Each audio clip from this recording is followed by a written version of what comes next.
Prepare అయ్యే అభ్యర్థులకి మీ సలహాలు అంటే ఏ ఏ విషయాల్లో ఫోకస్ ఎక్కువ పెట్టాలంటారు? సరే, ఇప్పుడు నేను చెప్పినట్టుగా ఫస్ట్ ప్రిలిమ్స్ మీద ఫోకస్ పెట్టాలి సార్. నోటిఫికేషన్ వచ్చిన తర్వాత మన మెయిన్ ఫోకస్ ప్రిలిమ్స్ మీద ఉండాలి. ప్రిలిమ్స్లో కూడా యాప్టిట్యూడ్ మీద మెయిన్ ఇంపార్టెన్స్ ఉండాలి, కరెంట్ అఫైర్స్ మీద ఇంపార్టెన్స్ ఉండాలి, రీజనింగ్ అదైతే యాప్టిట్యూడ్ ఉందో అదంతా కూడా that is the most important part.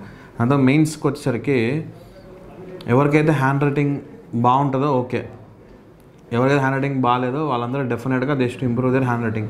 That is the most important part. ఎందుకంటే మీరు ఎంత సూపర్ గుడ్గా ఆన్సర్ రాసినా కూడా మీ హ్యాండ్ రైటింగ్ సరిగ్గా లేకపోతే ఎగ్జామ్ వరకు కనిపించదు. దాంతోపాటు వేగం కూడా కావాలి. వేగం నేను అదే నెక్స్ట్ చెప్పబోతున్నా.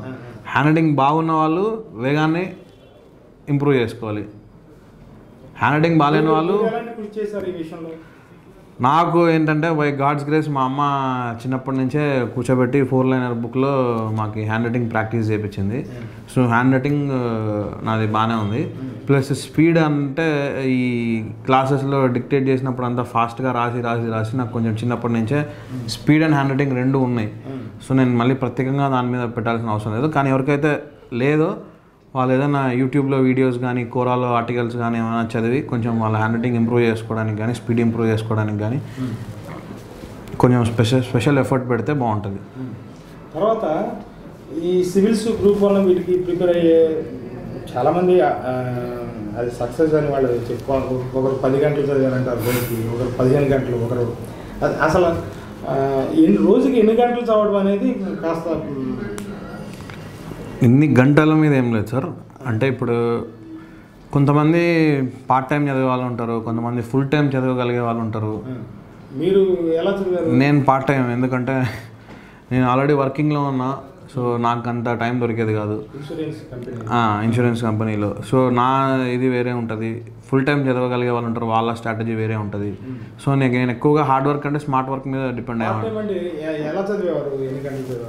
పార్ట్ టైం అంటే అదే మన ఆఫీస్లో ఉన్నప్పుడేమో కొంచెం ఆఫీస్లో అక్కడక్కడ టైం దొరికినప్పుడు మనకి ఏదైతే ఇప్పుడు ఎకనామిక్ సర్వే ఇట్లాంటివన్నీ నేను ఫినిష్ చేసుకునేవాడిని ఆఫీస్లో కానీ అట్లాంటివన్నీ. దాని తర్వాత నోట్స్ మేకింగ్ ఇట్లాంటివన్నీ నేను ఎగ్జామ్కి ఒక 1 month 2 months ముందు లీవ్ తీసుకొని అప్పుడు ఇంట్లో కూర్చున్నప్పుడు అవి స్పెసిఫిక్గా చదివేవాడిని. ఏవైతే కొంచెం అన్ఇంపార్టెంట్ అంటే మరీ అంత ఇంపార్టెంట్ కానీ ఉంటాయో అవన్నీ కూడా నేను ఇట్లా టైంలో I use to complete them ముందే.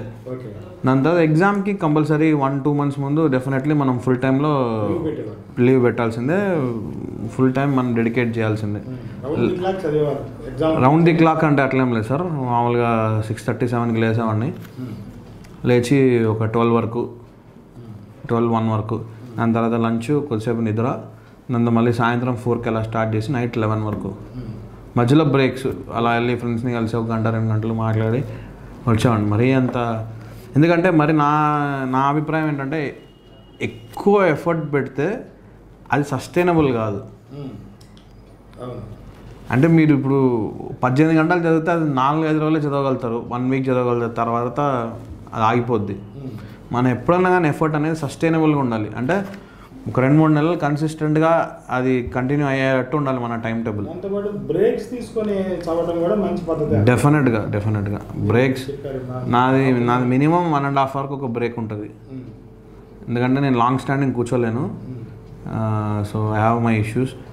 సో అందుకనే 1.5 hours ఒకసారి బ్రేక్ తీసుకునేవాడిని డెఫినెట్గా. సీరియస్గా అయితే మీరు ఒక ఎగ్జామ్కి ముందు ఒక 3 నెలలు చదివారా? పూర్తి సమయం వెచ్చించింది నేను 50 రోజులు సార్. అంతే. మెయిన్స్కి ముందు 50 రోజులు, ప్రిలిమ్స్కి ముందు ఒక 20 రోజులు ఫుల్ టైం. ఇంకా నేను చెప్పినట్టు మీకు ఆల్రెడీ మీరు అదొక్కటే చూస్తే నన్ను మీరు సరైన అంచనా అయినట్టే. ఎందుకంటే నేను చెప్పా 2008 నుంచి నా ప్రాసెస్ ఇవన్నీ నడుస్తున్నాయి కాబట్టి ప్రతిరోజు కొంత సమయం చదివానని చెప్పారు. సో అదంతా ఉంటుంది బ్యాక్గ్రౌండ్లో. మీరు ఈ 50 రోజులు నెల రోజులే చూడకూడదు. సో ఇప్పుడు కొన్ని వాటికి ఆన్సర్లు నేను ఎప్పుడో 5-6 సంవత్సరాల వెనక చదివిన బుక్లోంచి గుర్తొచ్చిన రాసినవి కూడా ఉంటాయి. సో నేను అప్పుడు చదివినవే అని కాదు, ఇప్పుడు సడన్గా కొన్ని క్వశ్చన్స్ అవుట్ ఆఫ్ నోవేర్ వస్తాయి. అవన్నీ ఎట్లా ఆన్సర్ చేస్తామంటే ఈ నాలెడ్జ్ మనం ఏదైతే అక్యుములేటెడ్ నాలెడ్జ్ ఉంటుందో ఎన్ని రోజుల నుంచి అది మనకి హెల్ప్ అవుతుంది. తర్వాత సివిల్స్కైనా గ్రూప్ 1కైనా ఇది ఖచ్చితమైన ప్లానింగ్ తప్పనిసరి కావాలని ప్రతి ఒక్కరూ చెప్పే మాట. అవును సార్. ఈ విషయంలో మీరు ఏం చెప్తారు? నేను కూడా అదే చెప్తాను సార్. ప్లానింగ్ ఉన్నప్పుడే మనకేమవుతుందంటే, ఇప్పుడు యాక్చువల్గా మనం ప్రిపరేషన్ చేసేటప్పుడు మన ఎగ్జామ్ మినిమం ఒక నెలల దూరంలోనే ఉంటుంది. ఒక 3 నెలలు 4 నెలలు 6 నెలలు ఎంతో ఇంత దూరంలో ఉంటుంది, సంవత్సరం ఎంతో. సో మనకి అది చాలా దూరంలో ఉంటుంది కాబట్టి మనలో ఆ ఫైర్ ఉండదు. అంటే డైలీ ఇన్ని గంటలు చదవాలి అనే ఫైర్ ఉండదు. సో మెల్లిగా మనం ఏం చేస్తామంటే రోజు 1 గంట 2 గంటలు చదవగానే అటు ఇటు అయిపోయి ఈరోజు అయిపోతుంది, రేపు అయిపోతుంది, అలా ఒక 2-3 నెలలు గడిచిపోతాయి మనకు తెలియకుండానే. తీరా కరెక్ట్ 1 మంత్ 1.5 మంత్ ముందు మనం చూసుకుంటాం మనకు ఎంత సిలబస్ ఉంది, మనకున్న రోజులు ఎన్ని, సరిపోవు, అరే అనవసరంగా టైం వేస్ట్ చేసామే అనే ఒక ఫీలింగ్ కలుగుతుంది అనమాట. సో అది రాకుండా ఉండాలంటే నేను చెప్పేది ఏంటంటే, మనము ఫస్ట్ మైక్రో ప్లానింగ్ చేసుకోవాలి. మైక్రో ప్లానింగ్ అంటే మొత్తం టోటల్ మనకు చదవాల్సిన టాపిక్స్, మన సిలబస్ ఎంత ఉంది ఒక పక్క, మనకి ఎన్ని రోజులు ఉన్నాయి ఒక పక్క.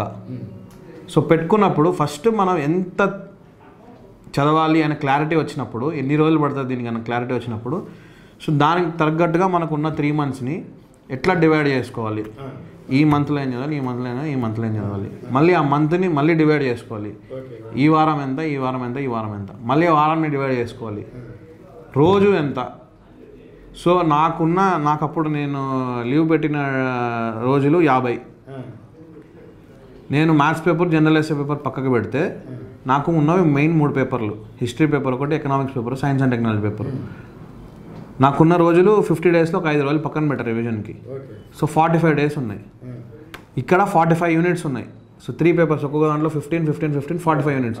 సో నా టార్గెట్ ఏంటంటే ప్రతిరోజు ఒక యూనిట్ చదవాలి. సో ప్రతిరోజు ఒక యూనిట్ అంటే దాంట్లో ఆల్మోస్ట్ ఒక 10 టాపిక్స్ ఉంటాయి. సో నేను టార్గెట్ ఇంకా డైలీ ఒక యూనిట్ అంటే ఇంకా అది రేస్ లాగా ఉండేది అనమాట.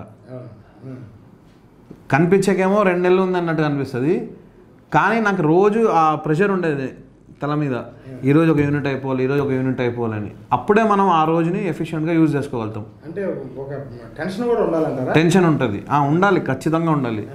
టెన్షన్ ఉంటేనే మనము దాన్ని 100% యూజ్ చేస్తాం. సో అలా ఒక మైక్రో ప్లానింగ్ అనేది that is the must.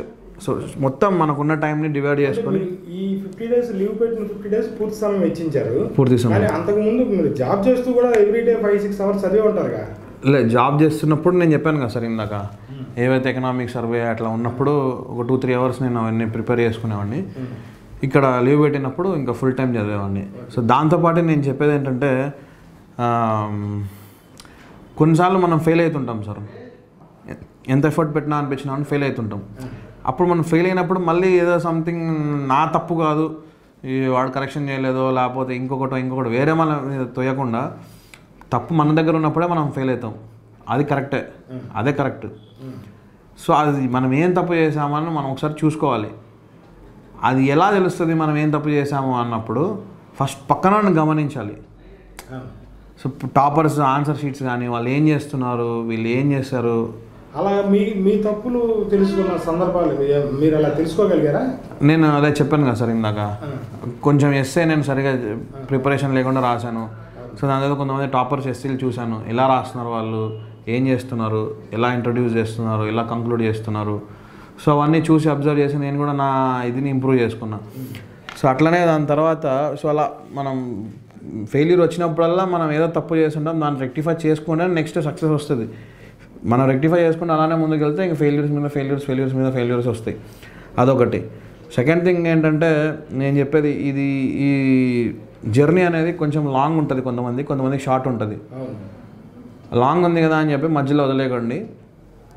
We should continue. వేరే జాబ్ వచ్చినా కూడా ట్రై టు కంటిన్యూ. ఏదో ఒక రోజు మనకి ఇందాక చెప్పినట్టు కొన్నిసార్లు లేట్ అవ్వచ్చేమో కానీ రావడం మాత్రం పక్కా అన్నట్టు అదొకటి ఉంటుంది. అండ్ లాస్ట్ నేను ఇందాక చెప్పినట్టు మనం ఏం పెట్టుకున్నా కూడా దాని వెనకాల ఒక మంచి కాజ్ అనేది ఉండాలి. సో అది కూడా ఉండాలి మనకు ఒక మోటివేషన్. ఇప్పుడు నేను ఏదో చదివి నేను మంచి పొజిషన్కి వెళ్ళి మా ఇంట్లో మా అమ్మ నాన్న బాగా చూసుకుంటాను, నేను ఇంత సంపాదిస్తాను, లేకపోతే ఇంత కట్నం తీసుకుంటాను, ఇవి కాదు. ఇవన్నీ పక్కకు పెడితే ఎవడో నువ్వు ఇంతవరకు చూడని వాడికి కూడా నువ్వు హెల్ప్ చేయగలిగే పొజిషన్లో నువ్వు వెళ్తావు. సో వాళ్ళకి కూడా హెల్ప్ చేయాలి, అది కూడా ఒక మోటివేషన్. నా మోటివేషన్ అది, వేరే వాళ్ళకి సమ్ అదర్ మోటివేషన్. సో ఒక మంచి మోటివేషన్ అనేది కూడా ఉండాలి. సో అవన్నీ ఉన్నప్పుడే మనం జర్నీ అనేది సెల్ఫ్లెస్ ఇవి కొన్ని ఉండాలంట. అవును సార్. పోటీ పరీక్షలు రాసే లక్షలాది మంది విద్యార్థుల కోసం మీ విలువైన సమయాన్ని వెచ్చించినందుకు ధన్యవాదాలు sir. All the best for your guide. Thank you sir. Civil services group 1, group 2 ఇతర పోటీ పరీక్షలకు సంబంధించిన ఇలాంటి ఆసక్తికరమైన వీడియోల కోసం రైట్ చాయిస్ ఇండియా ఛానల్ను ఇప్పుడే సబ్స్క్రైబ్ చేయండి.